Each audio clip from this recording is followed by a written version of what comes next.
본 방송에서 제공하는 투자 정보는 투자 판단에 대한 조언입니다. 방송에서 제공하는 주식의 가치, 가격 상승 및 가격 하락에 대해서는 방송사에서 보장하지 않습니다.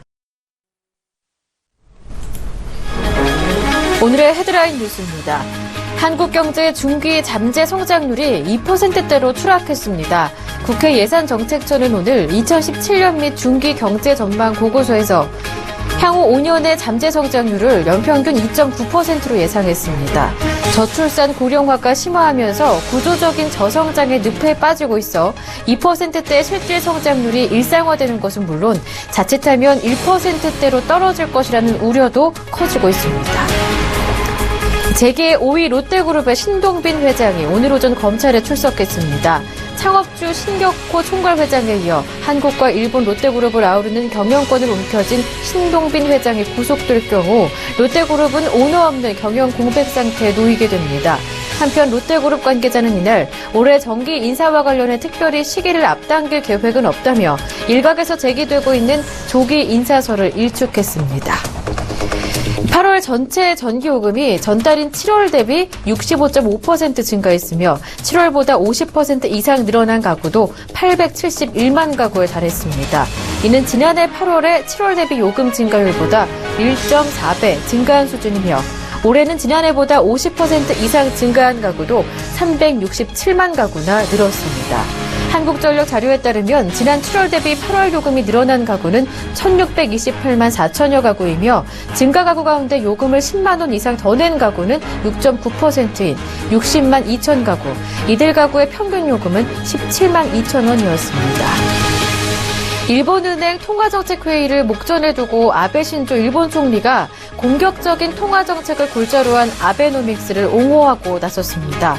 현지 시간으로 19일 뉴욕에서 열린 미일 투자 컨퍼런스에서 아베 총리는 아베노믹스가 일본의 투자 지형도를 개선시킬 것이라는 점에 의심의 여지가 없다고 밝혔습니다. 일본은행 통화정책회의는 20일부터 21일 이틀간에 걸쳐 진행됩니다.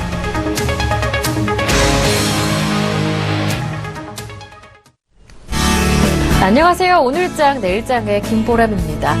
미국의 기준금리를 결정하는 FOMC를 하루 앞두고 글로벌 시장의 경계감이 커지고 있습니다.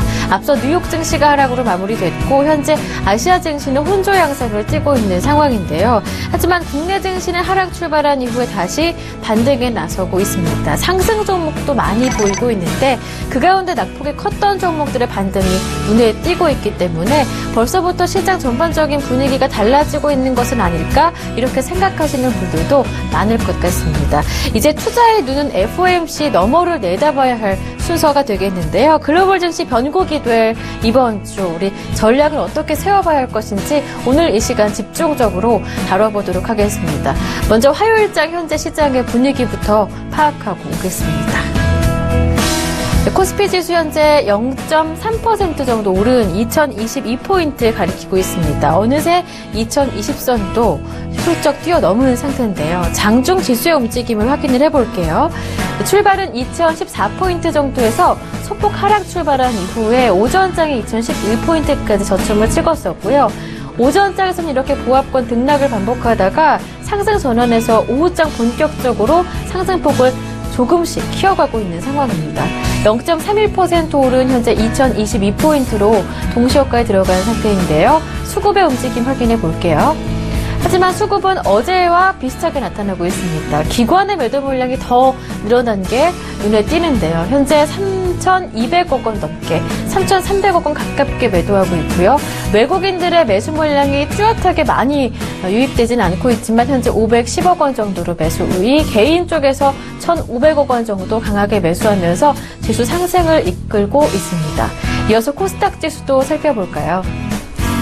네, 코스닥은 형보다 조금 더 상승폭을 키우고 있죠. 0.9% 정도 오른 673포인트로 어느새 670선까지 넘어선 상태인데요. 장중 지수의 움직임도 확인을 해드리겠습니다. 출발이 0.08% 정도 소폭 올라서 출발한 이후에 꾸준하게 상승폭을 키워나갔습니다. 오전장부터 오후장까지 꾸준한 상승률을 기록하고 있는데요. 현재는 673포인트 정도 가리키면서 0.9%, 1% 가깝게 오르고 있습니다. 코스닥 지수는 이렇게 지난주에 654포인트 정도, 652포인트까지 내려선 이후에 꾸준하게 반등 흐름을 이어가고 있습니다. 수급도 살펴볼까요? 어제장 장 마감 기준으로 세 주체 모두가 매수 우위였었죠. 하지만 오늘장에서 약간의 변화가 있습니다. 기관의 장중이 매도하다가 현재는 매수 쪽으로 약간은 돌아선 상황. 일단은 오늘장 관망하고 있구나 알고 계시겠고요. 개인 쪽에서 132억 원 정도 매수, 외국인 쪽에서는 83억 원 정도 매도하고 있습니다. 네, 먼저 양시장의 분위기, 흐름을 파악해봤고요. 어떠한 이슈들이 영향을 주고 있는지 확인해 보겠습니다. 오늘은 유한타증권 안산본부점 임동아 연구원과 전화 연결해 보겠습니다. 연구원님 안녕하세요. 네, 안녕하세요. 네, BOJ가 오늘부터 내일까지 일정으로 시작이 됐고 또 FOMC를 앞두고 있는 상황에서 시장의 경계감도 더 커지고 있습니다. 일단 시장 영향은 어떻게 보시는지 궁금하고요. 관전 포인트도 한번 짚어보도록 하겠습니다.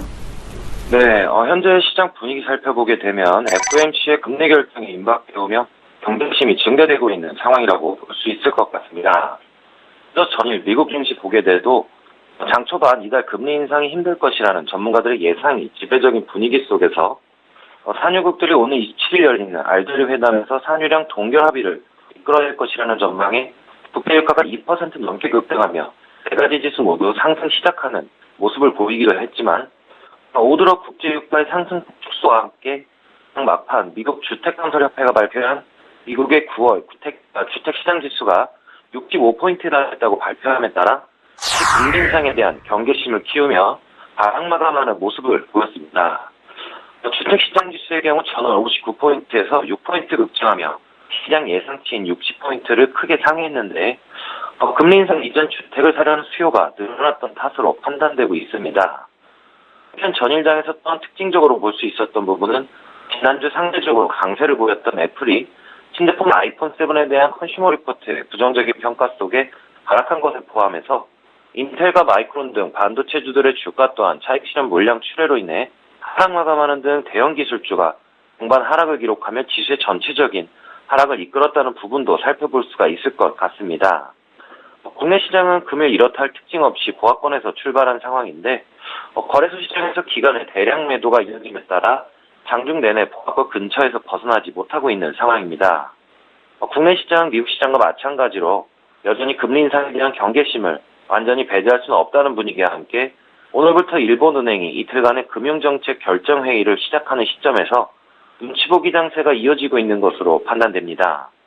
따라서 수급적인 면에서 기관과 외국인의 공격적인 매수세를 기대하기는 힘들기 때문에 미국의 금리 발표 전까지는 국내 지수 또한 관망세가 이어질 수 있는 상황입니다.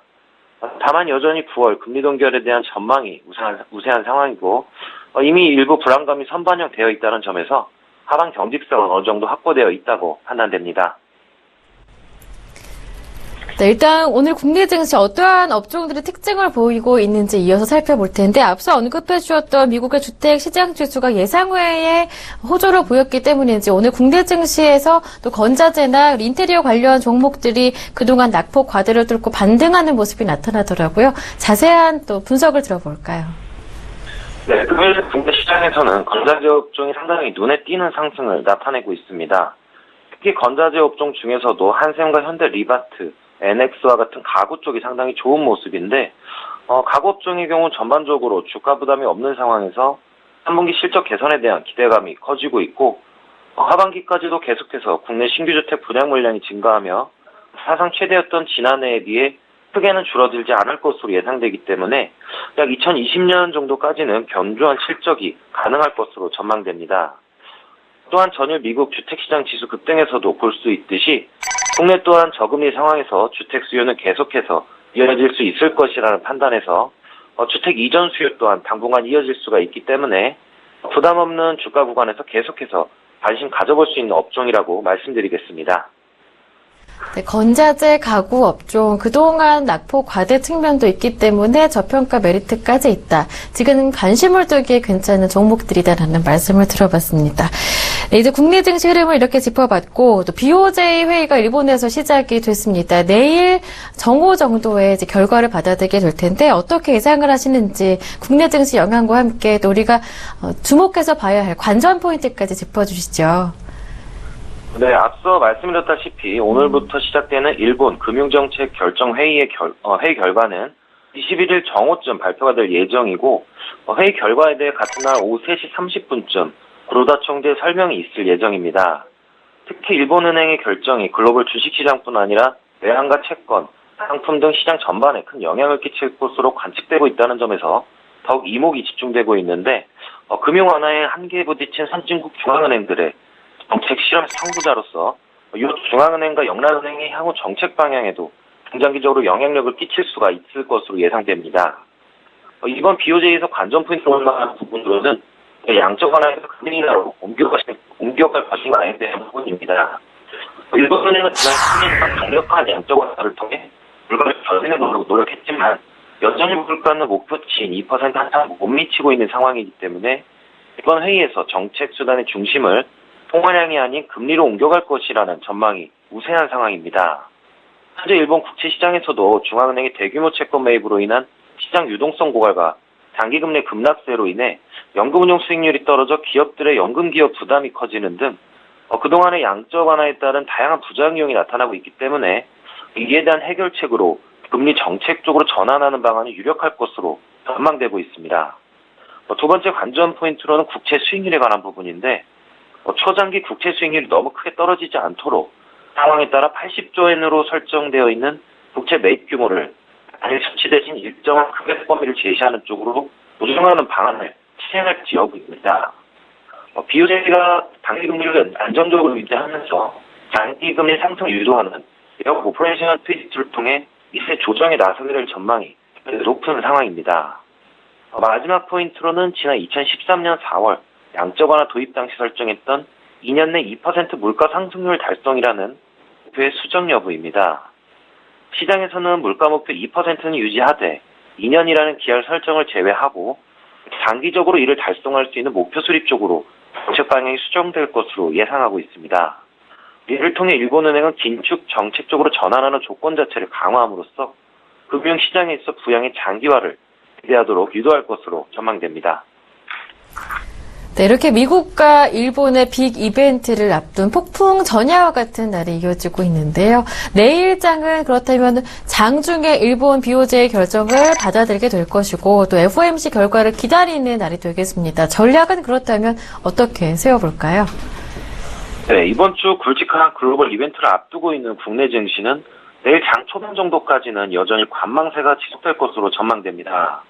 하지만 내일 정오쯤 BOJ 결과 발표가 장중에 나오기 때문에 그에 따른 영향을 예상해 볼 수가 있는데 특히 환율 측면에서 엔화의 방향성에 따라 국내 증시에 단기적인 충격이 있을 수 있다는 점을 주목해 볼 것 같습니다. 또한 한국 시간 목요일 새벽 발표되는 FOMC 금리 결정 발표 이전 선제대응에 나서는 세력의 움직임도 예상되긴 하지만 결과 발표 후 그동안 불확실성으로 작용했던 이벤트의 소멸로 인해 시장은 점차 안정을 찾아갈 수 있을 것으로 전망되기 때문에 이벤트로 인한 주가 움직임보다는 3분기가 끝나가는 현재 시점에서 대형주들의 경우 점차 3분기 실적 전망치에 따라 주가 방향성이 좌우될 것으로 판단하고 있습니다.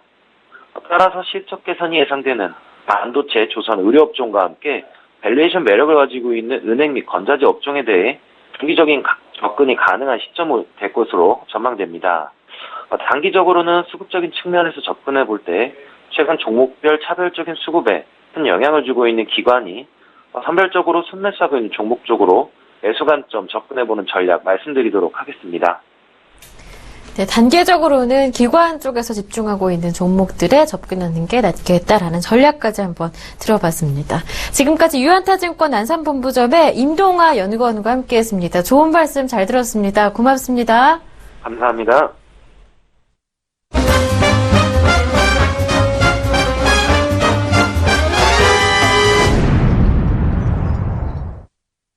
네, 이어서 오늘 장의 이슈 정리뿐만 아니라 특징 업종과 특징 주들까지 모두 파헤쳐 주실 전문가 소개하겠습니다. 오늘은요, 샘플러스 이정수 멘토님 모셨습니다. 멘토님 안녕하세요. 네, 안녕하세요. 네, 반갑습니다. 네. 폭풍 전야와 같은 날이다. 딱 알맞은 표현 같습니다. 일단은 내일이면 BOJ 결과를 우리가 받아들일 수 있게 되겠고요. 그리고 FOMC도 하루 앞두고 이제 경계감도 시장 전반적으로 국내 증시뿐만 아니라 글로벌 증시 전반적으로 경계감이 확산된 상황인데요. 그래도 양시장 모두 빨간불 켜고 있는 상황입니다. 코스닥은 더 힘을 내주네요. 현재 1% 이상 오르고 있는데 양시장의 분위기 어떻게 보시는지요? 네, 박스권이죠. 일단 뭐 경제지표가 확실하게 뭐가 얘기가 탁 나오면서 뭐 금리 인상이든 인하든 얘기 나오는 게 아니고 매일같이 뭐 등락을 왔다 갔다 하면서 변동성이 나오고 있기 때문에 다들 이제 변동성이 나올 수 있는 장세다라고 말씀을 드리는 것도 아직 불확실성을 가지고 있는 아직 경제지표가 발표가 되지 않았기 때문에 그런 흐름들 때문에 더욱더 그런 게 아닌가 싶습니다. 지수가 그래서 저도 이제 박스권을 생각을 하고 있는데요. 이제 지수 이제 단기 고점이 이제 2050선 정도, 그리고 오늘 이제 코스닥도 강하게 좀 움직여주는 것이, 좀 전에 기관들이 순매수로 좀 전환이 돼 있습니다. 코스닥을 좀 순매수로 전환이 됐는데, 아쉬운 거는 개인들이 연일 계속 순매수를 좀 해주고 있습니다. 그래서 그 부분들 때문에 지수가 탄력을 받기에는 수급이 좀 꼬여 있다. 그래서 수급만 해결이 된다 그러면은 문제가 없는데, 그렇게 수급이 강력하게 들어온다는 건 어느 표현을 말씀드리는 거냐면 기관과 외국인들이 뭔가 홀리듯이, 그렇죠? 뭔가 홀리듯이 강력하게 막 코스닥도 연일 400억, 500억 매일같이 사주고 거래소 같은 경우도 5천억, 6천억을 하루 이틀 사주는 게 아니라 계속 사주는 그런 강한 흐름들이 좀 필요한데 최근 들어서 그런 흐름을 계속 보여주는 게 아니고 연일 조금씩 매도하고 있고 그걸 개인들이 계속 사고 있고 그런 부분들이 좀 나와서 그 부분이 이제 제일 아쉽다. 그래서 제가 볼 때는 박스권의 흐름으로 여러분들이 좀 짧게 대응하시는 그런 흐름을 가져가야 되지 않을까 싶습니다. 네. 현재 양시장 박스권 안의 흐름을 이어가고 있다. 그에 따른 단기적인 전략을 세워보는 게 좋을 것이다. 라는 말씀을 들어봤습니다. 이어서 이슈 한번 정리를 해볼 텐데요. 앞서도 이야기를 나눴었는데 이제 오늘부터 내일까지 일본에서는 BOJ 회의가 열립니다. 일본의 경기 상황을 봤을 때는 추가 완화책이 나와야 할 그러한 때인데 하지만 살펴보자니 새로 꺼내들 만한 카드는 없는 상황이다. 이러한 평가도 나오고 있거든요. 어떻게 전망하시는지, 시장 영향을 어떻게 보시는지 궁금합니다. 네, 근데 시장 얘기를 또 다시 한 번 더 꺼내야 될 것 같은데 네. 좀 자세하게 좀 차트를 보면서 일본 시장도 한번 보도록 하겠습니다. 자, 우리나라 시장, 왜 우리나라 시장을 가지고 얘기를 하냐면요. 일단 뭐 글로벌 시장 다 같이 움직이고 있는 시장이기 때문에 강한 모습을 보여줄 수 있는 차트가 돼야 됩니다. 그렇다면 차트에는요, 심리라든지 모든 뉴스가 같이 녹아서 포함이 돼 있다 보시면 돼요. 그러니까 차트가 살아있으면 좋은 얘기가 나오면서 움직이게 되는데 차트가 꺾여 있거나 혹은 약세 흐름을 보일 때에서는 아무리 좋은 호재가 터져도 움직이질 않고 다시 빠지는 경향이 좀 있거든요. 그래서 일본 같은 이제 통화정책회의 같은 경우도 제가 볼 때에서는 과거와 같이 단발성의 단기적인 반등세 정도는 좀 나올 것 같아요. 왜냐면요, 우리나라 시장도 여기 2050선을 강력하게 돌파하고 2010선을 강력하게 돌파를 해야 되는데 지금 코스닥이 워낙 약세를 보여주고 있습니다. 워낙 약세를 보여준 상태, 오늘은 이제 반등을 주지만 680선이 아니라 700선을 돌파를 해줘야 됩니다. 그래야 꾸준히 올라가지 680선을 갔는데 내일 이후에서 다시 흘러내린다. 그러면 일본 증시도 내일과 모레 사이에서는 단발성 호재로 그게 이제 약발이 먹히면서 단기적으로 움직일 수는 있습니다. 자, 니케이 한번 차트 한번 잠깐 볼까요? 근데 단기적으로 움직일 수 있는데 그 이유가 문제라는 얘기예요. 그 이유가 여기도 니케이 같은 경우도 17,000선을 돌파하면서 17,500선을 강력하게 뽑아줘야 되는데 그건 내일과 모레 사이에 살펴봐야 되겠죠. 제가 얘기하는 부분은 만약에 17,500 쪽으로 가질 못하고 다시 한 번 더 저점이 깨지고 그러니까 반등을 줘도 17,000을 넘지 못하고 니케이 시장 17,000을 넘지 못하고 16,300선이 넘어진다 그러면 그때에서는 굉장히 힘든 구간이 좀 될 수 있다는 얘기입니다.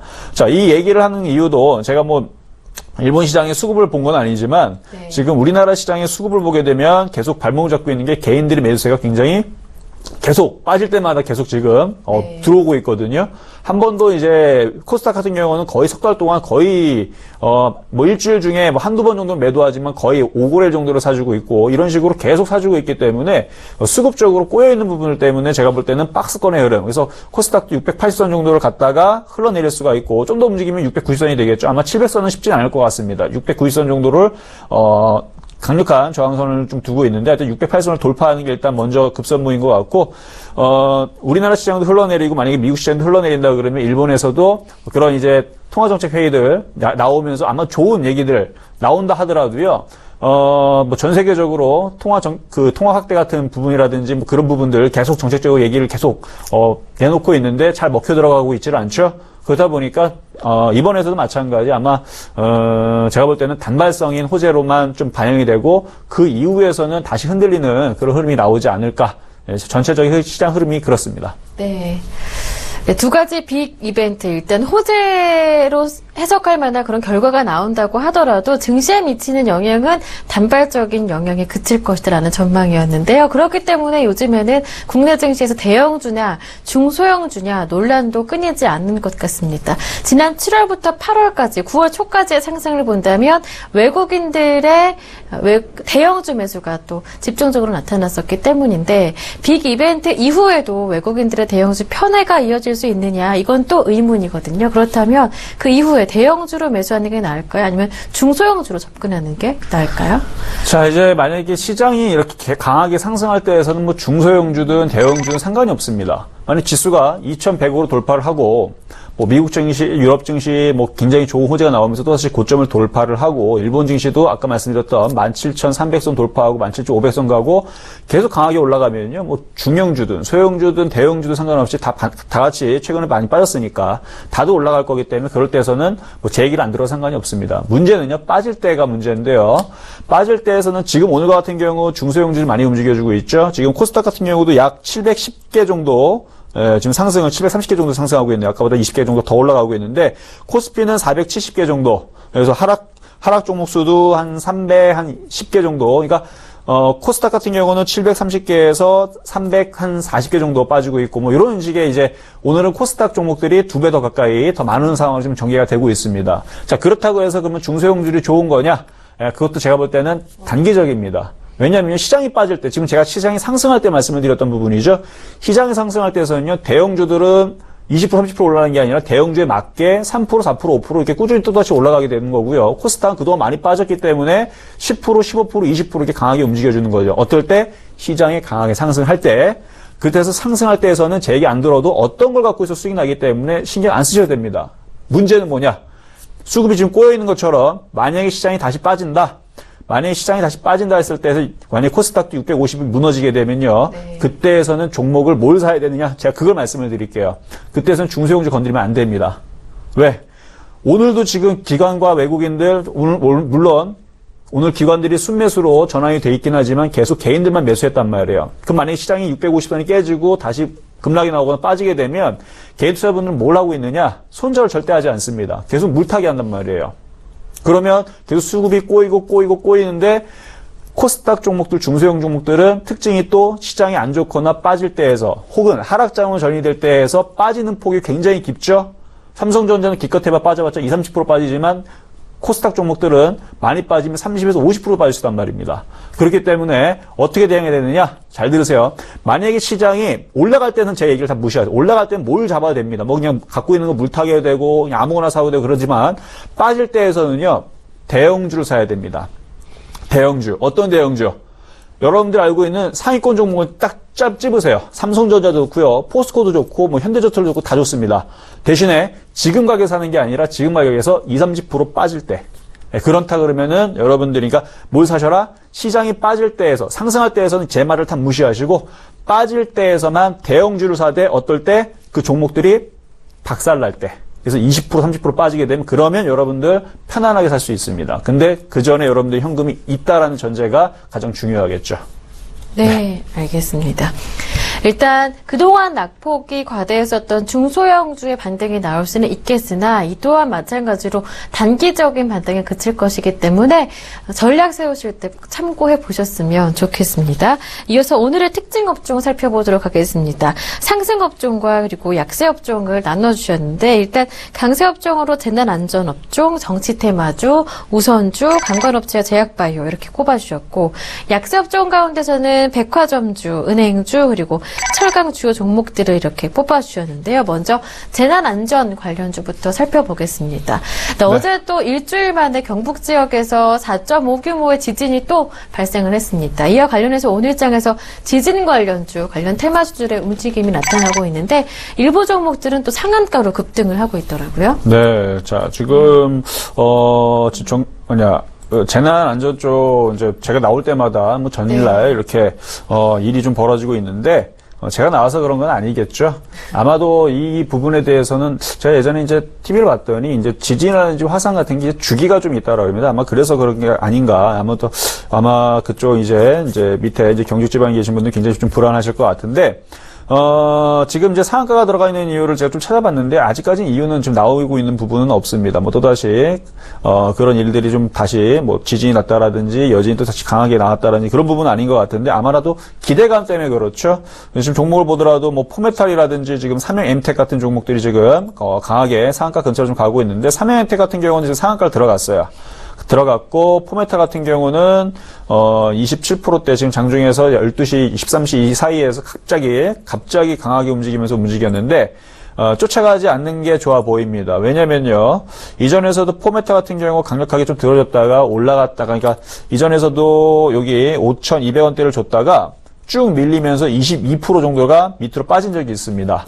그러면은 이 포메탈이라든지 아니면 동아지질, 유니슨, 삼형엔텍, KT, 서버마린 이와 같은 지진 관련주 다시 움직이려면요, 또다시 안 좋은 소식이 들려야지만 움직이는데, 거기에 여러분들이 베팅을 하시는 것도 맞지 않고, 거기다가 지진이 정말로 일어날지 안 일어날지 그거에 대해서 확신할 수 있는 부분이 아니기 때문에 이제 이걸로 이제 마무리가 되고 이제 다시 조용히 다시 지나갈 수 있는 부분들도 있어서 제가 볼 때서는 끝물릴 수도 있다라는 말씀을 드리면서 지금 구간에서는 갖고 있는 분들이 이제 어느 정도는 좀 이익 실현을 하는 게 맞지 않나라는 말씀을 좀 드리면서 요거는 오늘 기대감 때문에 움직였다라고 말씀을 드리겠습니다. 네, 지진 관련 테마주들 급등세가 나타나다가 또 상승폭이 급하게 줄어들기도 하는 등 변동성이 크게 나타나고 있기 때문에 일단은 지금은 또 끝물이라고 보시는 경향도 있기 때문에 접근하지 않는 게 낫겠다라는 말씀으로 정리를 해보고요. 이번에는 꼽아주신 정치 테마주도 한번 살펴보겠습니다. 오늘 하루 눈에 띄었던 종목들은 안철수 테마주였는데요. 안철수 국민의당 의원이 야권 후보 단일화 거부 발언을 다시 한번 시사하게 되면서 또 관련 종목들이 급등하는 모습이었는데 오전장과는 다르게 오후장에서는 상승폭이 많이 줄었습니다. 윗꼬리가 길게 달린 차트를 현재 만들고 있는데요. 네, 맞습니다. 그러니까 전날도 이제 반기문 테마주들이 굉장히 좀 강하게 좀 움직였다가 오늘 같은 경우는 3%대 이제 빠지는 종목들도 있고 흔들리는 게 고점 대비 5% 밀려나는 종목들도 있고 좀 다양합니다. 그래서 정치 테마주들은 제가 볼 때서는 지금 오늘도 태어물산 장중에서 27% 가까이 급등세를 줬다가 지금 9%대로 좀 밀려내려가고 있거든요. 정치 테마주들은 이렇게 급등한 세트에서는 여러분들 쫓아가시면 물릴 가능성이 굉장히 높습니다. 그래서 올라갈 때에서 쫓아가시는 것보다는 여러분들이 만약에 예를 들어서 안랩을 사고 싶다. 그럼 지금에 사시는 게 아니라 조정을 받아서 쭉 밀려내려갖고 지지선 라인. 그러니까 지지와 저항을 볼 때 차트를 봤을 때에서 저점 라인들이 있죠. 그러니까 이거 같은 경우, 안랩 같은 경우는 61,600원 정도 라인인데 그 정도 부근으로 내려올 때에서 이거를 잡아봐야겠다. 왜? 흔들릴 때에서 그 자리가 깨지지 않으면 다시 한 번 더 얘기가 불거지거나 오늘처럼 이런 이제 발언들, 그렇죠. 이런 발언들이 나올 때에서 한 번씩 급등해 줍니다. 마찬가지 문재인 테마라든지 반기문 테마라든지 이런 테마주들도 올라갈 때 쫓아서 잡게 되게 되면 여러분들이 물릴 가능성이 높고 만약 흔들릴 때에서 지지 라인으로 내려갈 때 그럴 때에서 여러분들이 잡았을 때에서 또다시, 왜냐면 지금 대선에 관련된 종목들이 돌아가면서 좀 움직여주고 있거든요. 하루는 얘가 움직이고, 또 하루는 얘가 움직이고, 또 하루는 또 얘가 움직이고, 돌아가면서 움직여주고 있기 때문에, 눌리고 조정을 받을 때, 그래서 저점 바닥에 있을 때, 그러니까 지지라인이라 그러죠. 저점 바닥에 있는 지지라인이 내려올 때에서 사서, 어떻게 한다? 다시 움직일 때, 오늘처럼 이제, 오늘 안철수 의원처럼 얘기가 딱 나올 때에서 여러분들이 단기적으로 절반 이상을 매도하는 그런 전략이 맞을 것 같습니다. 네. 정치 테마주는 말씀해 주셨던 것처럼 이렇게 순환매로 움직이더라고요. 거래에 능숙하신 분들 참고해 보셨으면 좋겠고, 또 오늘은 반기문 테마주를 편승했다 해서 급등하는 종목이 있는데 부산주공 움직이고 있습니다. 장중에 상한가로 급등했다가 이 종목도 윗꼬리가 조금 달리는데 그래도 20% 이상 상승세를 기록하고 있거든요. 왜 오르나 봤더니 반기문 사무총장의 사촌 동생으로 알려진 분이 대표를 맡고 있는 곳이 파인아시아 자산운용인데 이곳이 투자한 기업으로 이렇게 또 엮이게 되네요. 네, 지금 이제 과거 인맥주들도 마찬가지 움직일 때에서 네. 같이 뭐 동문이었다라든지 아니면 뭐 친인척이라는, 물론 이제 친인척은 예전부터 있었고, 아니면 한번 같이 사진을 찍었어 하더라도 같이 이게 엮이는 경우들이 있었고, 친한 친구 뭐 이렇게 뭐 별거 아닌데 뭐 같이 한번 그 회사에 잠깐 뭐 찾아갔다는 이유로 막 과거에서는 이런 이제 여러 가지 소문들로 인해서 움직이는 게 그래서 인맥주라고 하는데 사실은 좀 어이가 없죠. 어이가 없는데 이것도 마찬가지 이제 인맥주로 이제 엮이면서 강력하게 움직이는데 지금 어제 같은 경우가 바로 그동안에서 숨어져 있었던 혹은 그동안에서 부각이 되지 않았었던 반기문 테마주들이 강력하게 좀 움직였습니다.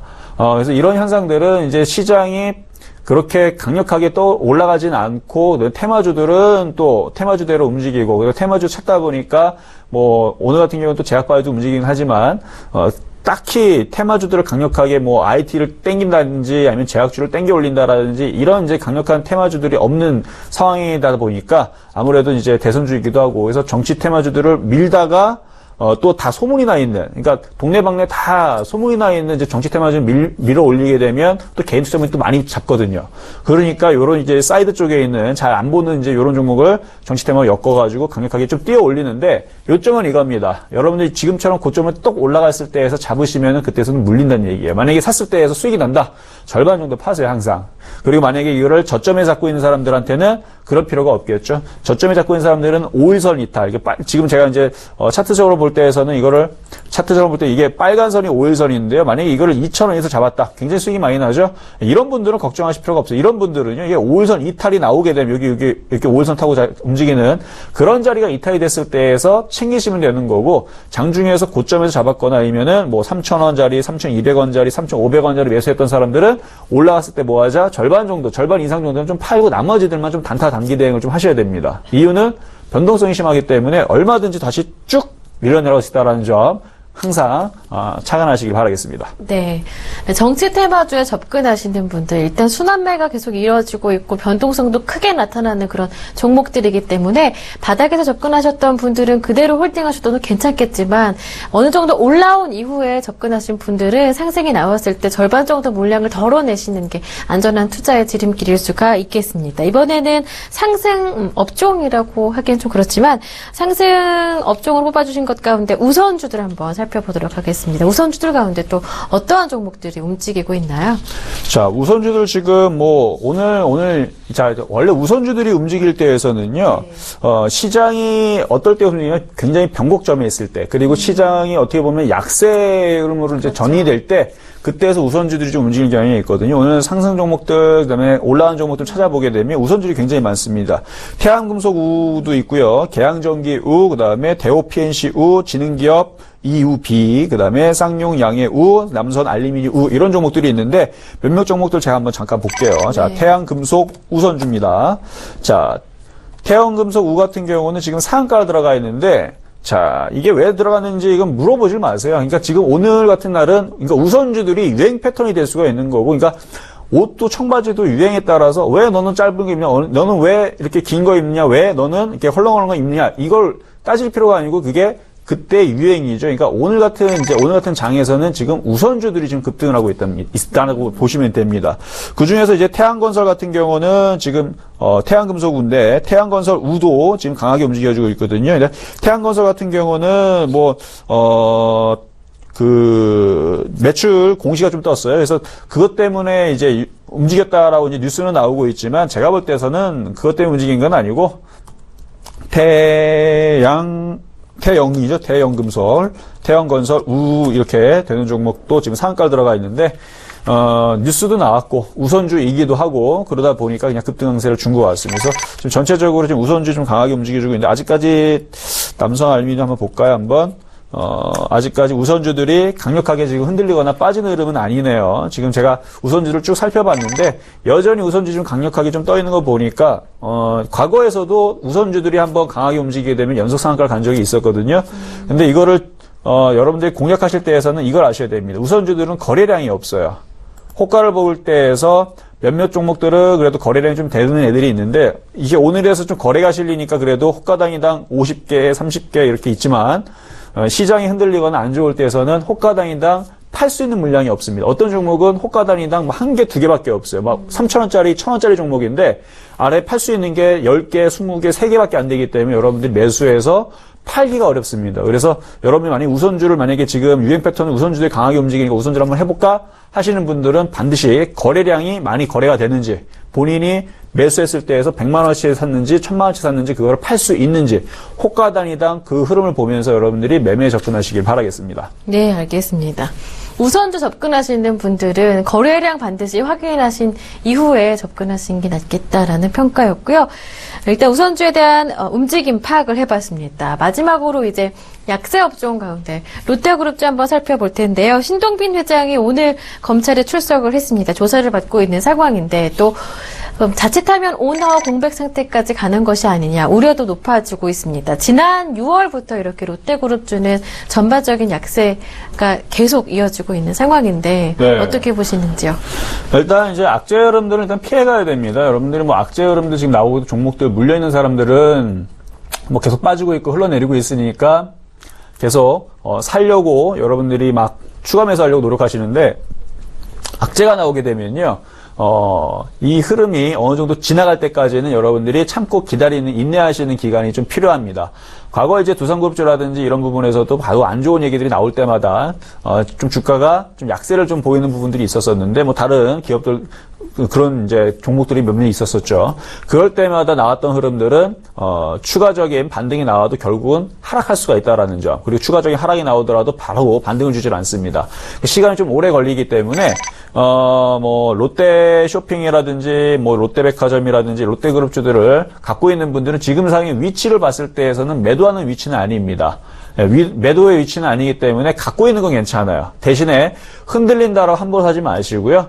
제가 볼 때서는, 그동안, 과거의 역사적인 흐름을 봤을 때에서 최소한 6개월 정도를 여러분들이 인내를 하셔야 된다. 그러니까 그때까지 더 빠질 수도 있습니다. 그러니까 추가 매수하신 분들은 6개월 정도 이후에서 저점 매수를 다시 해보시는 게 좋을 것 같고요. 한 달, 두 달 내에서 빠진다고 반등 주고 뭐 이런다는 흐름에서 여러분들이 들어갔다가는 다시 한 번 더 흔들리거나 또 빠질 수 있는 흐름이 나올 수 있기 때문에 이슈가 완전히 다 사라지는. 그래서 제가 볼 때는 이런 이슈들 한 3개월 정도면 사라지지 않을까. 네, 그렇게 저는 내다보고 있습니다. 3개월 정도요? 네.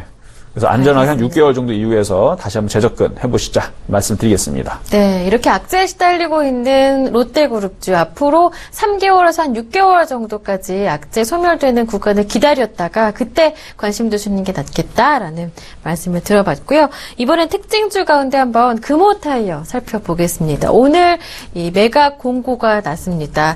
가격은 한 1조 원 안팎으로 보이는데 올 하반기 국내 M&A 시장에 최대어로 꼽히고 있는 게 바로 이 금호타이어거든요. 가장 또 핵심이 되고 있는 것은 또 금호타이어 인수에 박차를 가하고 있는 박삼구 회장이 인수를 할지 또 말지 쏠려 있는 것 같습니다. 일단 금호타이어는 장 초반에는 한 4% 정도 약세를 보이다가 오후장 들어서면서 빠르게 또 낙폭을 줄여서 현재는 한 0.8% 정도 하락을 하고 있습니다. 밑꼬리가 길게 달렸는데요. 어떻게 보시나요? 자, 이거 굉장히 강한 종목이죠. 이제 금호타이어 같은 경우도 제가 이거를 아침 방송에서 제가 추천을 해줬었는데 네. 그때 당시에서도 이 종목을 추천했던 이유가 이제 바닥권역이 있고 그다음에 이제 매각에 대한 이슈가 좀 남아 있고 하기 때문에 좀 강하게 좀 움직였습니다. 지금도 이제 강한 모습을 가지고 있고 여전히 기관들의 수급이 빠져나가질 않습니다. 그렇기 때문에 갖고 있는 분들한테는 괜찮습니다. 갖고 있는 분들 좀 더 가져가시는 것도 나쁘지 않다라 좀 말씀을 드리고 싶은데 신규적으로 매수하기에는 좀 부담이 돼요. 왜냐면은 차트상을 보더라도 바닥에서 상당히 많이 올라가 있고 목표치는 남아 있습니다. 이렇게 박스권을 좀 그리고 있는데 잠깐 차트를 보면서 말씀을 드릴게요.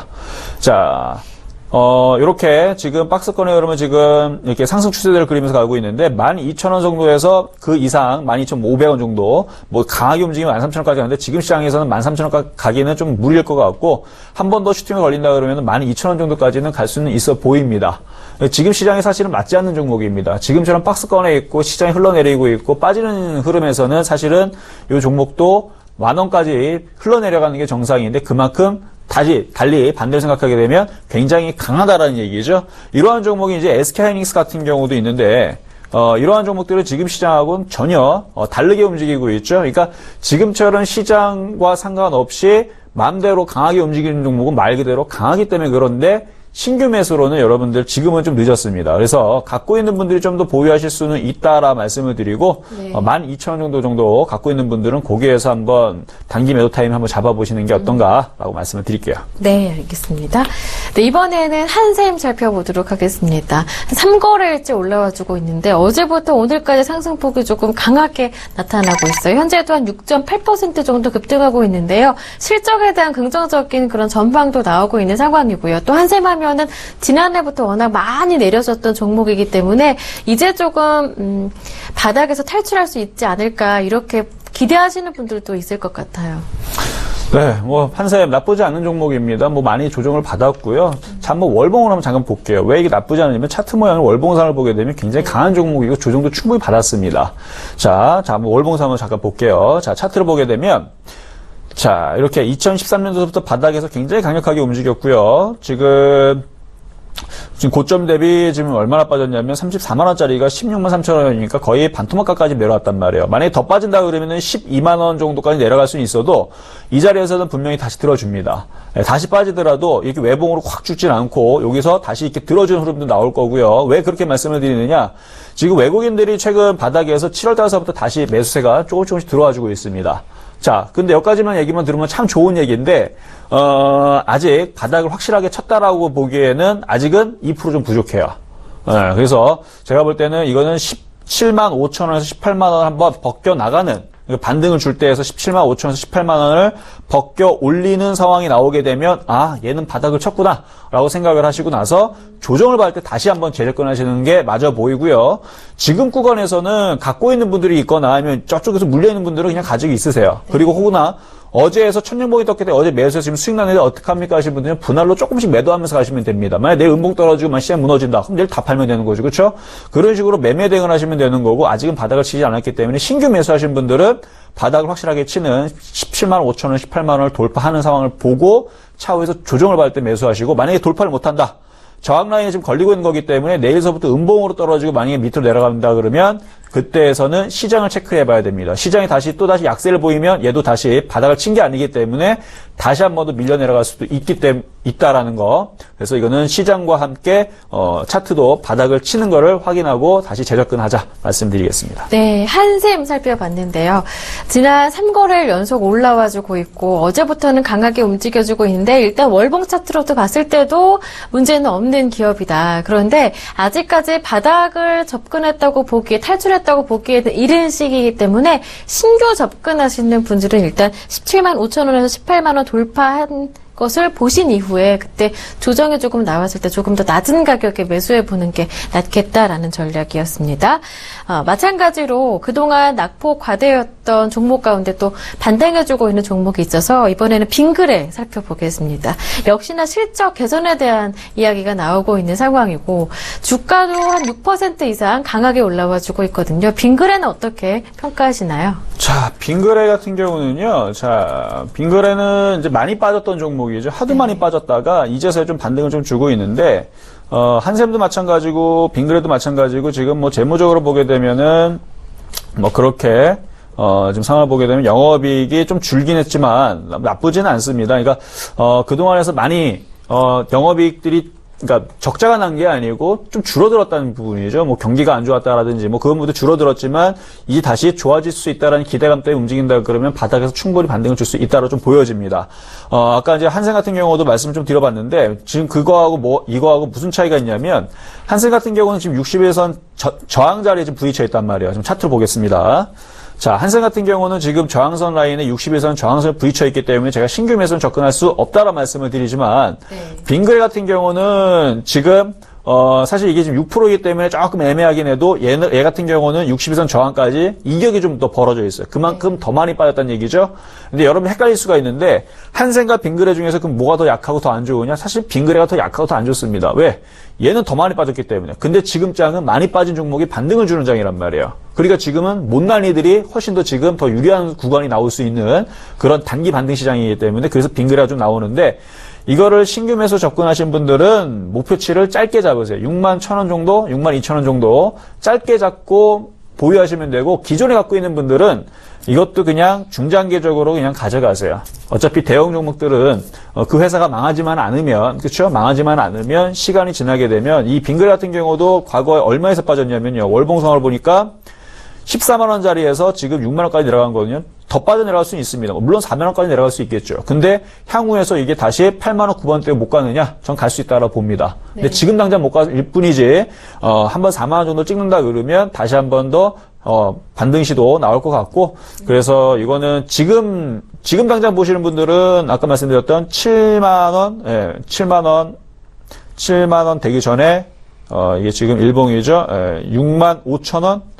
여기까지가 최대 목표치고, 그리고 짧은 목표치는 여기. 62,000원, 1,500원. 요 정도 짧게 보시면서, 단기 대응하시는 게 낫다. 이렇게 말씀드릴게요. 네. 이렇게 오늘장에서 단기 낙폭 과대주들의 단기 반등이 나타나고 있는데요.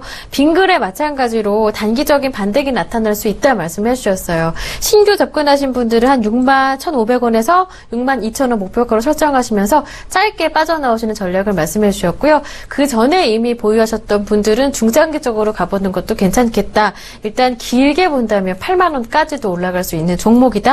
라고 말씀해 주셨습니다. 자, 이번에는 삼성전자 한번 살펴보겠습니다. 갤럭시 노트 7 문제로 또 지난주에도 급락을 했다가 자사주 매입에 3일째 오르고 있는데요. 낙폭을 어느 정도 다 회복을 해놓은 상황입니다. 이제 빅 이벤트도 남겨둔 상황에서 앞으로 또 삼성전자는 어떠한 갈림길에 서 있는 것인지 앞으로 전망이 궁금하실 것 같아요.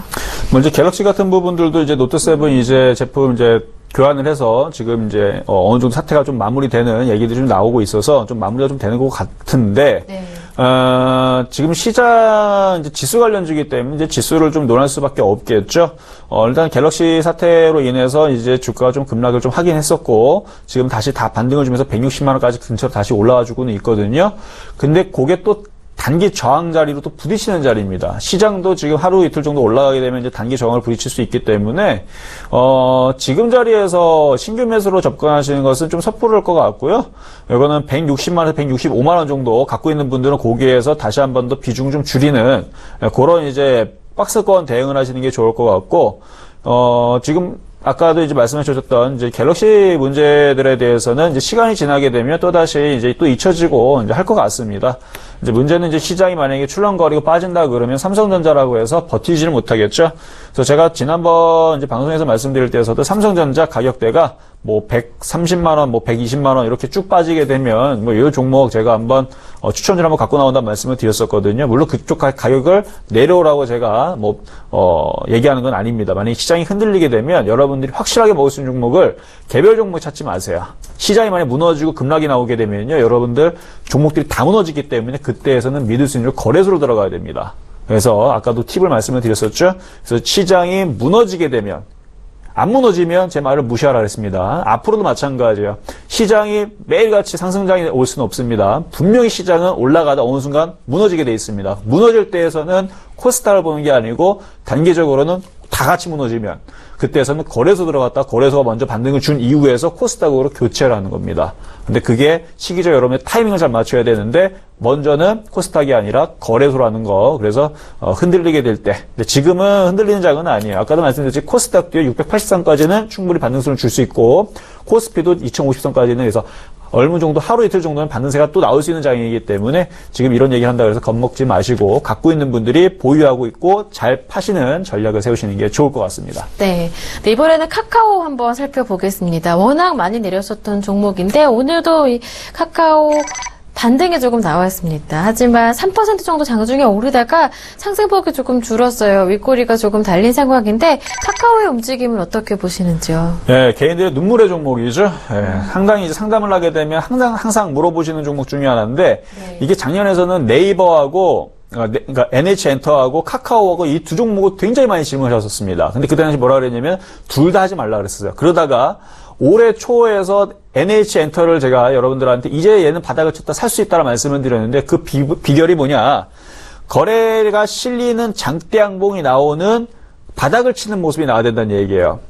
아까 전에도 말씀드렸듯이 네. 한샘이라든지 빙그레 같은 종목도 아까 한샘을 말씀드릴 때 바닥을 치는 확실한 모습이 나왔을 때에서 들어가셔야 되는 말씀을 드렸었죠. 그리고 롯데쇼핑이라든지 현대백화점이 현대백화점이 아니죠. 롯데그룹주들도 지금에서 안 좋은 얘기 나오고 있으니까 지금 말고 확실하게 바닥을 치거나 아니면은 이슈가 어느 정도 무마가 되는 그런 얘기들이 나왔을 때에서 접근하시라는 얘기가 무슨 얘기냐면 NH엔터를 보게 되면 여러분들이 이제 궁금증이 어느 정도 풀리실 겁니다. 자, NH엔터. 자, 어느 모습을 말씀을 드리는 거냐면 바로 바닥에서 이렇게 주구장창 빠질 때에서는 건드리는 게 아닙니다. 근데 거래가 실리면서 여기 이렇게 넘어갈 때 이렇게 거래가 실리면서 그러니까 거래가 실리고 이렇게 넘어갈 때, 이렇게 넘어가는 자리가 나올 때, 그리고 외국인들이 강력하게 사주죠. 이런 식으로 나올 때에서 이와 같은 종목을 제가 아마 이거 6만 원 이하에서 아마 추천해드렸던 종목인 것 같은데, 네. 그때 이후에서 얘도 거래 종목들도 20% 이상 강하게 움직이는 모습을 보여줬습니다. 그러니까 이렇게 추세선을 돌파하는 모습이 나와줘야 되는데 아직 카카오는 넘어가는 게 아니고 추세선이 뭡니까? 라고 물어보시는 분은요, 그냥 간단하게 61선이라고, 물론 61선은 아닙니다. 근데 61선과 추세선과 거의 밀접하게 같이 움직여주고 있기 때문에 61선을 돌파하지 않고서는 쉽게 이거를 건드리지 마셔라. 그래서 이거는 지금 구간에서는 10만 원 넘지 않고서는 지금은 건드리시면 안 됩니다. 그래서 만약에 중장기적으로 보실 때는 어떠냐? 그냥 중장기적으로 묻어가세요. 어차피 다음 카카오도 시장이 어느 정도 반등을 주고 다시 움직이게 되면 다시 올라갈 수 있다. 그래서 중장기적으로는 보유입니다. 네, 카카오 일단은 61선 부근까지 돌파 여부를 확인하신 이후에 그때 바닥 돌파에 대한 기대감을 안고 신규 접근하시는 게 낫겠다라는 말씀까지 정리를 해보겠습니다. 네, 이렇게 오늘장 특징 업종과 특징 위주로 모두 정리를 해봤고요. 계속해서 종가 공략주 소개해드리겠습니다.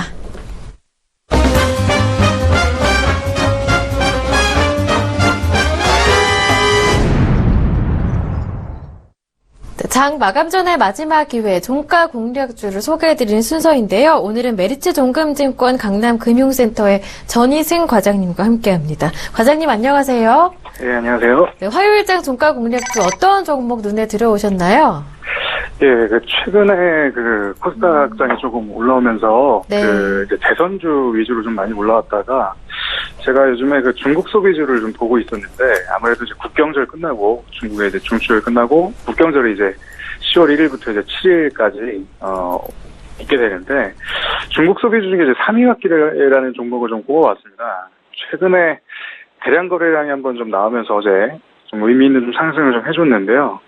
원래 디지털 피아노가 이제 주력은 아닙니다만 그쪽에서 이제 수익성이 조금 나오고 있습니다. 중국 쪽에서. 그래서, 중국에 대한 매출 비중이 약 10%가 조금 넘어가고 있는데 점차적으로 이제 매출 비중이 좀 증가함에 따라서 동사 이제 실적에 아무래도 좀 3분기 쪽 실적이 올해 그래도 가장 좀 잘 나오는 그런 좀 측면이 아닐까 이렇게 좀 보고 있고요. 그 이유로는 아까 말씀드렸듯이 디지털 피아노 쪽에서 잘 나가고 있고 또 업라이트 피아노가 사실은 주력인데 그쪽에서도 실적이 국내에서나 해외에서도 어느 정도 나오고 있다. 그렇다면 실적이 나온 상태에서 이렇게 주가가 많이 빠져 있다 보니까 아무래도 10월 달부터 이제 기점으로 해가지고 좀 중국 소비주들이 그동안 많이 사드 보복으로 인해서 빠졌던 종목들이 좀 올라올 가능성이 좀 높아 보여서 그 중에서 지금 조금 저평가 영역까지 좀 많이 떨어져 있는 3위학기를 좀 골라봤고요. 최근에 수급이나 이런 부분은 사실 역별 차트에서 이제 기간 조정 후에 좀 올라오는 부분이기 때문에 수급 자체는 그렇게 좋지 않습니다. 하지만 이제 신규 수급이 좀 올라올 수 있을 만큼까지 내려왔기 때문에 가치주 입장에서 한번 좀 눈여겨보시라는 좀 말씀드리겠고요. 어제 상승이 한 10% 넘게 좀 상승이 나왔기 때문에 오늘 오히려 좀 음봉이 나왔을 때 조금 이제 짧은 단봉에서 잡는 것을 좀 말씀을 드리고요. 사실 뭐 목표가 자체는 지금 뭐 크게 의미는 없는 것 같습니다. 왜냐하면 이제 바닥에서 이렇게 잡을 때는 매물벽이 좀 높게, 두텁게 좀 있기 때문에 올라올 때마다 이제 뭐 매물이 어느 정도 나올 수밖에 없다. 그래서 좀 목표가를 좀 크게 안 보고 한 3,000원대 좀 중반 많이 보면서 3,300원 정도까지 1차적으로 좀 보시는 게 좀 좋을 것 같고요. 지금 오늘 이제 장 막판으로 가면서 코스닥상이 좀 올라오니까 같이 올라가는 좀 흐름을 좀 보이고 있는데 오히려 저는 2,700원 정도까지 좀 빠졌을 때 내일이라도 좀 다시 한번 음봉이 나올 수도 있거든요. 그러니까 그 좀 아래로 좀 짧은 단봉을 이용해서 매수를 하시는 게 조금 더 유리하겠다. 좀 말씀 좀 드리겠습니다. 네, 오늘의 종가 공략주 3위 갖기 골라주셨습니다. 다만 목표 가격은 짧게 가지고 가자 하셨는데요. 3,200원도 설정해 주셨으니까 이 점 참고하시고요. 손절 가격 2,500원도 기억하시길 바랍니다. 지금까지 종가 공략주의 메리츠종금증권 강남금융센터의 전희생 과장님과 함께했습니다. 말씀 잘 들었습니다. 고맙습니다. 네, 감사합니다. 네, 이어서 마감 예상 체결지수 확인해 보겠습니다. 코스피 마감 예상 체결지수는요, 0.6% 정도 오른 2028포인트로 나타나고 있는데요. 장중 지수의 움직임도 한번 확인을 해볼까요? 네, 오늘 코스피 소폭 하락으로 출발했습니다. 2014포인트 정도 출발한 이후에 오전장에 찍었던 저점이 2011포인트 정도였는데요. 하지만 오전장에서 상승과 하락을 오가면서 혼조 양상을 보이다가 오후장 들어서는 꾸준하게 상승폭을 늘려나갔습니다. 결국 2025포인트까지 보여주면서 현재 동시효과에 들어간 상황인데요. 0.46% 정도 오르고 있습니다. 개인의 매수가 꾸준하게 늘어났기 때문인데요. 수급 한번 살펴볼까요? 어제와 비슷하게 흘러가고 있는 수급의 양상입니다. 기관의 매도 물량이 어제보다는 조금 더 많아졌는데요. 3,300억 원 넘게 현재 기관 쪽에서 매도하고 있고요. 외국인의 매수 물량이 조금은 더 늘어났습니다. 일단 많이 매수하고 있는 것은 아니지만 그래도 외국인들의 매수 물량이 꾸준하게 늘어나면서 줄어들지는 않았다는 점도 그래도 오늘장 상승을 이끈 요인이 되겠는데요. 외국인 쪽에서 720억 원 정도 매수하고 있고요. 개인 쪽에서는 1,300억 원 넘게 매수하면서 개인과 외국인의 양 매수가 유입됐습니다. 시가총액 상위 종목들의 움직임도 이어서 확인을 해볼까요? 삼성전자 지난주에 갤럭시 노트 7의 여파로 급락 이후에 자사주 매입으로 사흘째 오르고 있는 상황인데요. 오늘 장에서도 2% 이상 오르면서 160만 원 근처까지 올라가는 삼성전자입니다. 한국전력은 장 초반보다 상승폭을 더 늘려나가네요. 1.7% 정도 오르면서 58,800원에 움직이고 있고요. 현대차 오늘 1% 정도 상승합니다. 13만 8,500원, 주당 1,500원씩 오르고 있습니다. SK하이닉스는 어제장에서 바로 52주 신고가를 경신했었는데요.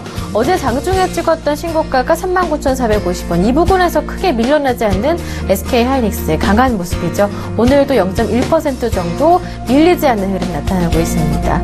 신고가 부근에서 움직이고 있는 종목이 또한 네이버에도 있습니다.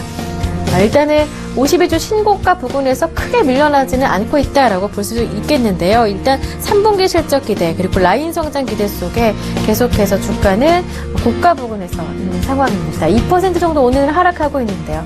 83만 8천 원 현재 가리키고 있습니다. 다음 종목들도 확인을 해보겠습니다. 현대모비스도 어제 장중에 52주 신고가를 경신했는데요. 오늘은 약간의 차익 매물이 나오고 있습니다. 0.1% 정도 하락하면서 28만 6,500원에 움직이고 있는 상황인데요. 현대모비스는 이 현대차그룹의 지배구조 개편의 가장 큰 수혜주다라는 분석도 나오고 있기 때문에 그만큼 주가의 상승 탄력도 나타나고 있는 그런 종목입니다. 삼성물산은 1% 정도 오르면서 14만 6천 원대에서 움직이고 있고요. 삼성전자가 가는 오늘장 삼성전자 우선도 동반해서 상승하겠죠. 2.6% 정도 오르면서 132만 원대에서 움직이고요. 아모레퍼시픽 0.5% 정도 오르면서 39만 1천 원 가리키고 있는데요. 40만 원 거의 가까운 모습입니다. 삼성생명은요 1.4% 정도 하락하면서 10만 3천 원대에서 움직이고 있는 상황입니다. 다음 종목들도 확인을 해볼까요? 포스코가 0.2% 정도 오르고 있는데요. 미국에서 관세 때문에 철강주 동반적으로 약세 흐름이 어제장 나왔었는데 오늘장 일부 종목은 좀 반등이 나와주고 있어요. 포스코도 그 가운데 한 종목입니다. 0.2% 정도 오르면서 22만 500원에 움직이고 있고요. 신한지주 0.7% 정도 하락하고 있는데요. 이렇게 이 금융노조의 총 파업이 3일 앞으로 다가왔죠. 이 가운데 은행주도 종반적인 약세 움직임이 나타나고 있습니다. 기아차, 현대차 마찬가지로 0.2% 정도 오르고 있는 상황이고요. SK텔레콤이 0.4% 상승, KTNG는요 0.4% 정도 하락하면서 11만 4,500원에 움직이고 있습니다. 이어서 코스닥의 예상 체결 지수도 확인을 해보겠습니다. 형보다 강한 아우 오늘도 나타나고 있는데요. 예상 체결 지수는 1.1% 정도 오른 673포인트로 나타나고 있습니다. 장중 지수의 움직임 그리고 현재 지수의 움직임도 이어서 확인을 해볼까요? 네, 코스닥은 소폭 올라서 0.08% 정도 오른 상태에서 출발한 이후에 하락 전환한 적이 없고요. 꾸준하게 상승폭을 키워갔습니다. 667포인트 장중 저점이었고 장중 고점은 670선까지 뛰어넘으면서 674포인트로 나타났는데요. 현재는 1.2% 오른 674포인트에서 동시호가에 들어갔습니다. 이렇게 코스닥은 지난주에 652포인트까지 저점을 찍은 이후에 계속해서 강한 반등이 이어지고 있는데요. 수급 살펴보겠습니다. 네, 기관이 매수로 돌아섰습니다. 70억 원 정도 매수하고 있고요. 반면에 외국인과 개인은 3억 원, 4억 원 정도 매도하면서 관망하는 모습이 조심스러운 움직임이 나타나고 있고요. 기관 쪽에서 조금 강하게 장 막판에 매수를 이끌어주면서 지수 상승을 이끌었다라고 보면 되겠습니다. 시가총액 상위 종목들의 움직임도 이어서 확인을 해볼까요? 셀트리온이 2.5% 정도 오르면서 109,800원에 움직이고 있고요. 카카오가 장 초반에는 한 3% 정도 올라서는 상승폭이 약간은 줄었어요. 2% 정도 오르면서 82,100원. CJ ENM은 약보합권이고요. 메디톡스가 강보합권. 코미팜은 1% 정도 하락하는데요. 일단 오늘장 반등이 나오나 싶었는데 다시 하락 전환했습니다.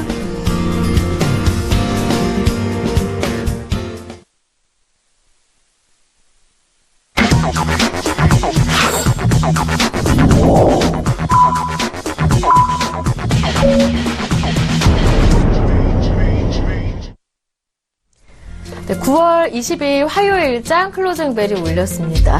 빅 이벤트를 2개나 앞두고 있는 국내 증시입니다. BOJ 결과와 그리고 22일 새벽 3시, 4시 정도면 FOMC 결과까지 받아들게 되는데 국내 증시뿐만 아니라 글로벌 증시 전체적으로 현재 경계감이 확산된 상황에서 국내 증시 그래도 코스닥이 1% 정도 올랐고요. 코스피도 0.4% 정도 올랐습니다. 양 증시 어떻게 마감됐는지 이정수 멘토님과 함께 보다 자세하게 분석해 보겠습니다. 네, 자 오늘 증시는 이제 아무래도 거래소보다는 코스닥이 훨씬 더 상승폭이 더 컸고요. 코스닥 종목들 수도 750개 상승으로 거래소보다 2배 가까이 더 많은 2배까지는 아니고 그래도 많이 상승이 돼 있는 그런 부분으로 지금 마감이 돼 있습니다. 어디가? 코스닥이. 자, 삼성전자가 1.7%대로 지금 종가까지도 좀 강한 모습으로 좀 마무리가 좀 됐습니다. 지수는 2025.70으로 마무리가 된 것 같은데요.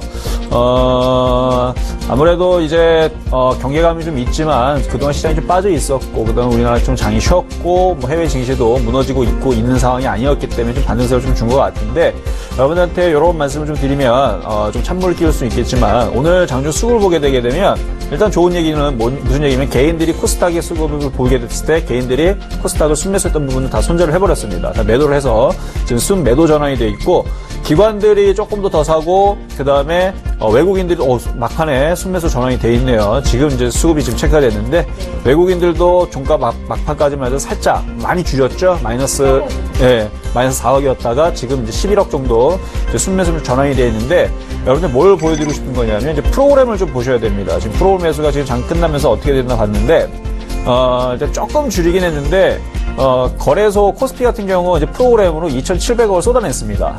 그리고 코스닥도 순매수가 아니라 25억 정도를 순매도를 했습니다. 물론 장중에서 45억 정도를 매도하다가 25억으로 줄인 거는 나쁜 모습은 아닌데 종합적으로 볼 때에서 여러분들 판단해 드리면요. 시장은 코스피는 2,050선 정도에 좀 걸릴 것 같고 코스닥은 왜냐면 지금 연일 지금 코스피 같은 경우는 순매도 지금 2,700억 전에서 이틀 전에 1,700억 정도 매도했고 그리고 일주일 전으로 돌아가게 되면 이제 물론 연휴를 뺀 일주일을 말씀드리는 겁니다. 1,200 정도 매도하면 이렇게 연일 지금 7거래일 동안에서 순매도를 좀 계속 쏟아내는 거 보게 되면 박스권에 지금 갇혀있다는 상황이 계속 보여질 수밖에 없는 그런 모습입니다. 그래서 코스닥 같은 경우도 690선 정도에서는 걸리지 않을까라는 말씀을 드리면서 짧게, 방망이 좀 짧게 잡고 배팅을 조금 짧게 끊는 그런 전략이 필요하지 않나 해서 그렇게 말씀드릴게요. 네, 이렇게 코스피, 코스닥, 양시장 어떻게 마무리가 됐는지 자세하게 살펴봤고요. 이어서 외환 시장과 함께 해외 선물 시장까지 파악해 볼 수 있는 시간 넘어가겠습니다. 샘플러스 김세영 멘토님 전화 연결해 보겠습니다. 멘토님 안녕하세요. 네, 안녕하세요. 네, FOMC BOJ 결과를 이제 기다리고 있는 상황에서 외환 시장 그리고 아시아 증시 분위기는 어땠는지요? 네, 지금 현재 그 원달러 환율은 1120원으로 0.24%포인트 올라가고 있습니다. 그 미국의 9월 연방공개시장위원회 회의와 그 BOJ 금융정책 결정회의가 현지 시간으로 20일과 21일 날 이틀간 열리는데요. BOJ의 추가 완화책 도입이 이목이 쏠리는 상황에서 엔달러 환율에 대한 움직임과 그 원달러 환율에 대한 변동성이 커질 가능성이 있습니다. BOJ 회의 결과는 21일 날 발표가 됩니다. 그래서 시장 참여자들이 현재 포지션을 설정을 유보하는 중이라서 지금은 관망세라고 보시면 좋을 것 같습니다. 지금 현재 그 1120원대의 원달러 환율이 거래가 되고 있는데요. 지금 현재 본다면 지금 이 가격대는 지금 보합권에 머물러 있다라고 말씀을 드릴 수가 있습니다. 그래서 제가 생각할 때는 지금도 1100원 초반일 때는 꾸준히 달러나 달러 ETF나 달러를 매집을 하시는 게 좋은 전략인 것 같습니다. 아시아 시장은 어제 그 일본 증시는 그 경로의 날로 휴장이 됐고요. 오늘은 상해 종합 지수에 대해서 말씀을 드리겠습니다. 그 상해 종합 지수가 지금 현재 포인트가 3020포인트로 0.16% 정도 떨어지고 있는데요. 보합권이라고 보시면 될 것 같습니다. 그리고 최근에 그 중국의 거시 지표들이 많이 발표가 돼서 저가 그 매수세가 어제 같은 경우 유입이 돼서 상해 종합 같은 경우는 0.77%, 신천 종합 같은 경우는 1.06% 정도 올랐고요. 그 3분기 그 기업 신뢰 지수 PCI 지수가 51.2%로 전년 동기 대비 2.2포인트 상승을 했습니다. 인민은행의 그 은행 신뢰 지수 역시 전년 동기 대비 2.8% 상승한 46.5%를 기록했는데요. 이 부분은 결과적으로 보게 된다면 시장에 그 호재로 작용을 했던 부분입니다. 8월 신규주택 가격이 그 전년 동기 대비 9.2% 정도 상승했는데요. 전월 대비해서 7.9% 정도 상승을 했다고 볼 수가 있습니다. 70개 대도시 중 64개 도시가 전월 대비 상승을 기록했는데요. 세컨티어 그 도시까지 상승을 했고요. 그리고 서드나 그 포스트 티어 같은 그 도시들 같은 경우는 아직까지도 잠잠하다라고 볼 수가 있습니다. 현재 그 중국 상해 종합지수 같은 경우는 부동산 업종이 4.2%, 그리고 건축업이 4.6%, 철강이 0.96% 정도 상승을 하고 있는데요. 이 부분은 결과적으로 본다면 최근에 그 부동산 가격 상승에 의한 호재를 상승하고 있다는 부분과 일맥상통한 것 같습니다. 중국의 보험사의 그 홍콩 주식에 대해서 직접 투자를 허용하게 되는데요. 이 부분이 결과적으로는 홍콩 증시에 호재로 작용해서 꾸준히 그 자금이 유입되고 있고요. 그리고 긍정적으로 작용해서 금융주가 강세를 보이고 있는데요. 이 부분은 홍콩 증시에 굉장히 좋은 모멘텀이 되지 않을까 생각을 합니다. 네, 아시아 증시 분위기까지 이렇게 짚어봤습니다. 이렇게 빅 이벤트를 앞둔 상황에서 또 유가는 박스권 중간 정도에 위치해 있기 때문에 말씀해 주셨던 대로 앞으로의 방향성을 또 예측하기도 상당히 어려운 흐름이 계속 이어지고 있는데요. 유가와 함께 해외 선물 시장 전략 어떻게 세워보면 좋을 것인지 자세하게 분석해 볼까요? 어제 같은 경우는 종가 기준으로 43.30달러로 이제 장을 마쳤는데요. 0.63% 정도 상승을 했습니다. 간망세라고 볼 수가 있습니다. 지금 시장에서는 보통 변동폭이 1에서 2% 정도 되는데요. 2%보다도 줄어든 0.63% 정도 상승했다는 건 결국은 시장도 BOJ 회의나 그리고 제일 중요한 FOMC 회의를 지켜보고 있다라고 말씀을 드릴 수가 있습니다. 어제 같은 경우는 뉴스가 몇 가지가 나와서 상승을 했는데요. 오펙 회원국 간의 생산 공조 가능성이 제기되면서 상승을 했고요. 그리고 리비아 내전으로 인해서 수출의 차질이 일 거다라는 부분하고, 그리고 미달러 약세로 인해서 일부 유가가 상승했는데요. 결과적으로 보게 된다면 베네수엘라 마두로 대통령하고 이란 로하니 대통령과 양자 회담을 거친 후 오펙 회원국들이 시장 안정을 위해서 합의점에 근접하고 있다라는 뉴스가 나오게 되면서 상승을 했는데요. 이게 어제 시간에 우리나라 시간 11시 정도 나왔습니다. 그리고 19일 그리고 어제죠. 그 리비아 라스 나누프 항에서 이제 그 정부 측 군사와 석유 경비대 간 무력 충돌이 생기게 되면서 결과적으로 수출이 지연될 거다라고 하게 되면서 유가가 상승했습니다. 이 라스 나누프 항에서 이제 수출되는 그 원유 같은 경우는 78만 배럴 정도 되고요. 그리고 이게 이탈리아로 수출할 예정이었습니다. 이 부분이 결과적으로 보게 된다면 유가의 상승에 기인했다고 볼 수가 있는데요. 이렇게 상승을 하다가 그 사우디의 7월 원유 생산량이 6월보다 16만 배럴 증가한 762만 배럴을 기록해서 이 발표가 나오게 되면서 상승이 제한돼서 원래는 2% 정도 상승하다가 장 막판에 떨어졌던 이유가 결과적으로 사우디의 수출량이 늘어났다 이 부분이 있었는데요. 제가 볼 때는 지금 현재 상황에서 보게 된다면 그 유가 같은 경우는 지금 현재 수준에서 머물러 있다가 만약에 내일 발표되는 그 FOMC 회의에서 금리가 동결이 되거나 아니면 금리가 인상이 된다면 만약에 지금 현재 가격보다 더 떨어질 수가 있습니다. 그래서 지금은 섣불리 그 포지션을 정해서 흔히 말하는 계약수를 늘리거나 아니면 더 자금을 실는 것보다는 어느 정도 감당을 하는 게 좋지 않을까 생각을 하게 됩니다. 그리고 그 천연가스 같은 경우는 제가 최근에 꾸준히 말씀을 드리고 있는데요. 천연가스가 지금 현재 지금 2.934달러 정도 되는데요.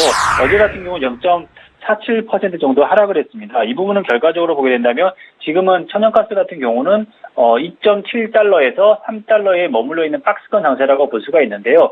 지금은 매수자 우위 시장 같아요. 그래서 지금 보면 장에서 그 한 2.9불을 깨고 더 떨어지게 된다면 장 막판에 올리는 이런 현상들이 계속 나타나고 있는데요. 이 부분은 결과적으로 보게 된다면 제가 볼 때는 지금 매수자 우위 시장이기 때문에 3달러에 근접하게 된다면 이제 매도 포지션을 취해야 되는데 아직까지는 지금까지는 매수자 우위 시장이기 때문에 좀 지켜봐야 된다라고 말씀을 드릴 수가 있고요. 만약에 미국의 금리 인상이 있거나 아니면 이제 BOJ 회의 결과가 나오거나 아니면 가장 큰 이벤트죠. 그게 나오고 나서부터는 시장의 방향성이 생기지 않을까. 제가 볼 때는 지금 하루 이틀 기다렸다가 조금 더 시장의 방향성이 생기게 아마 매도 포지션으로 생기지 않을까 생각을 하게 되는데요. 이 부분이 결과적으로 보게 된다면 매수 포지션에서 전환을 해서 매도 포지션을 가져가야 되는 상황이지 않겠냐라고 보게 됩니다. 그렇게 된다면 아마 2.8달러까지 하락할 수 있는 거리가 있습니다. 그래서 만약에 전 저점 2.7달러까지 가져가게 된다면 아마 제가 볼 때는 10월 초반까지 2.7불까지는 떨어질 수 있다라고 볼 수 있고요. 아마 2.7불에서 2.8불에 근접해서 머물러 있다면 이 가격대는 꾸준히 매수 포지션을 통해서 그 계약수를 늘리거나 매수 포지션을 더 많이 가져가는 전략을 통해서 천연가스를 가져가시는 것도 좋을 것 같습니다. 겨울철이 되게 된다면 이제 겨울철이 되면서 난방 수요가 많이 늘어나게 되는데요. 이 부분을 결과적으로 보면 천연가스에 대한 매수 포지션을 꾸준히 늘릴 필요가 있다라고 볼 수가 있는데요. 향후에 오는 조정은 분명히 매수 포지션을 하는 전략을 가져가는 시기다라고 말씀을 드릴 수가 있습니다.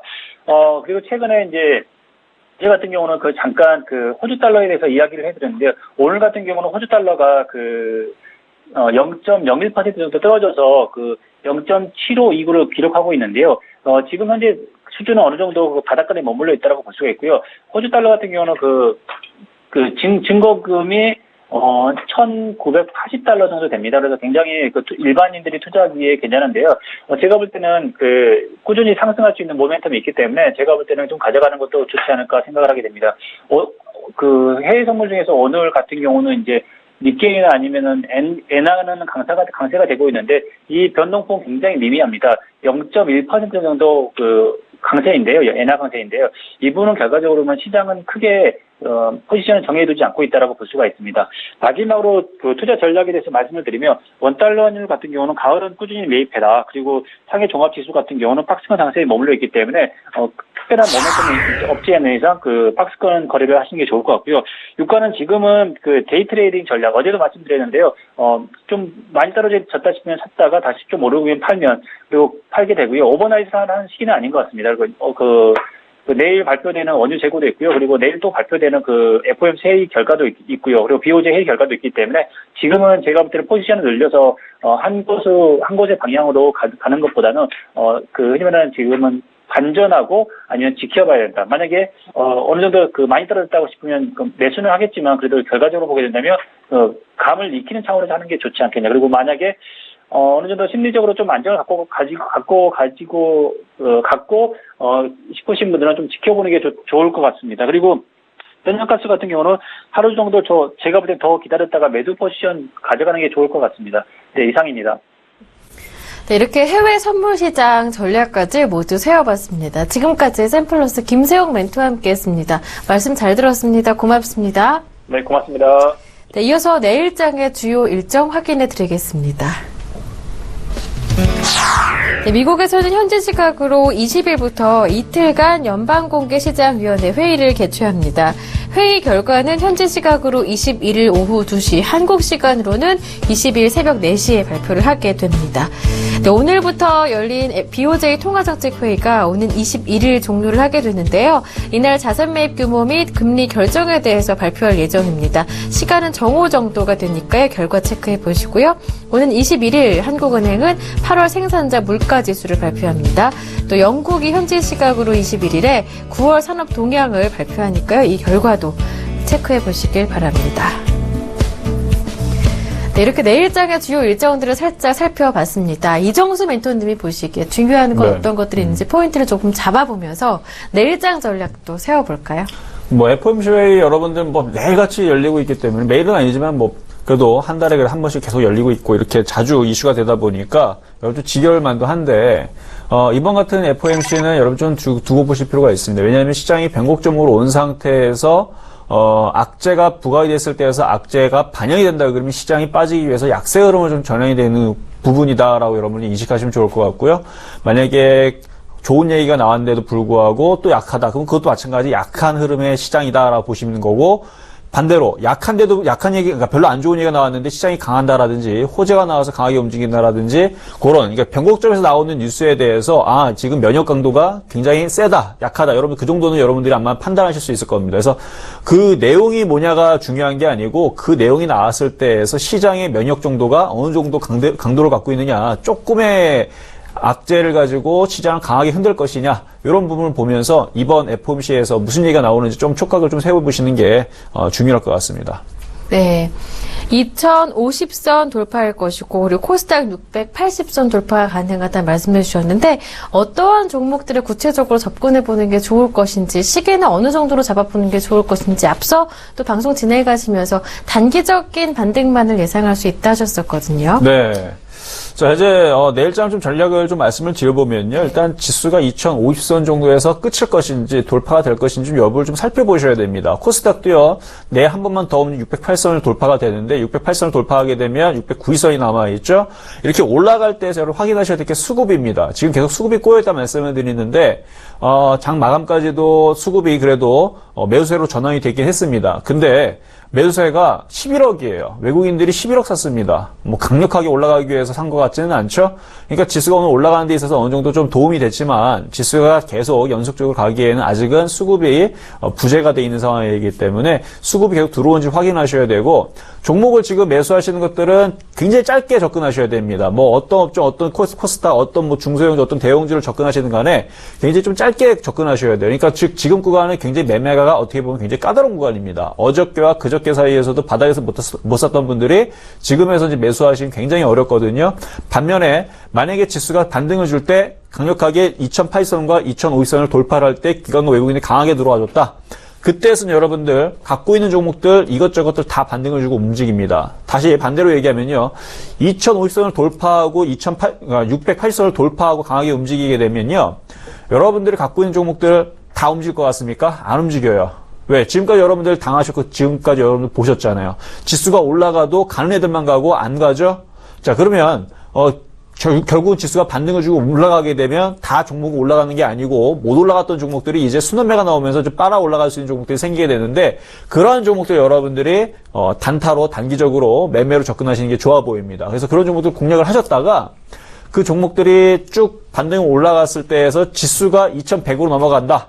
코스닥도 700선을 돌파한다. 그러면 좀 더 욕심 가지고 가져가셔야 됩니다. 근데 저는 예측적으로는 시장의 방향성과 흐름을 보거나 힘을 방향을 보면서 제가 시장을 예측하기 때문에 지금 수급과 지금 정도의 흐름에서는 690선, 코스닥 608선 돌파를 가능하지만 690선은 쉽게 못 넘어갑니다. 700선도 마찬가지고요. 그리고 거래소 같은 경우도 2050선 정도를 돌파하기가 쉽지가 않을 수가 있습니다. 그러니까 거기서 딱 머리를 부딪히고 음봉이 떨어진다 그러면 그때서는 제가 했던 얘기도 잘 기억하시면서 갖고 있던 종목들, 매매했던 종목들이 있죠. 그러니까 물려있는 종목들 말고 매매했던 종목들은 어느 정도 비중을 팔아서 현금화를 좀 해놓으시고 지수가 1990선이 무너지면 어떻게 하랬죠? 물려있는 종목들마저도. 그러니까 물려있는 건 지금 안 파셔도 돼요. 근데 1990선이 무너지게 되면 그때 내일 전략은 아니지만 만약에 이번 달 안에 시장이 2100을 돌파를 못하고 계속 박스권을 주다가 흘러내리거나 빠져버리게 됐을 때에서 지금 얘기를 잘 기억하셔야 됩니다.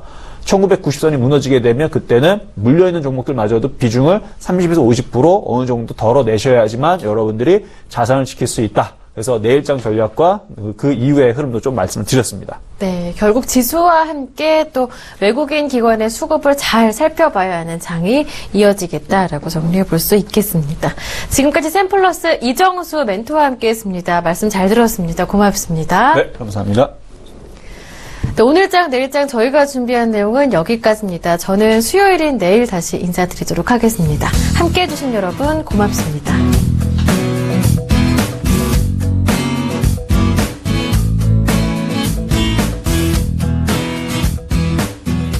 본 방송에서 제공하는 투자 정보는 투자 판단에 대한 조언입니다.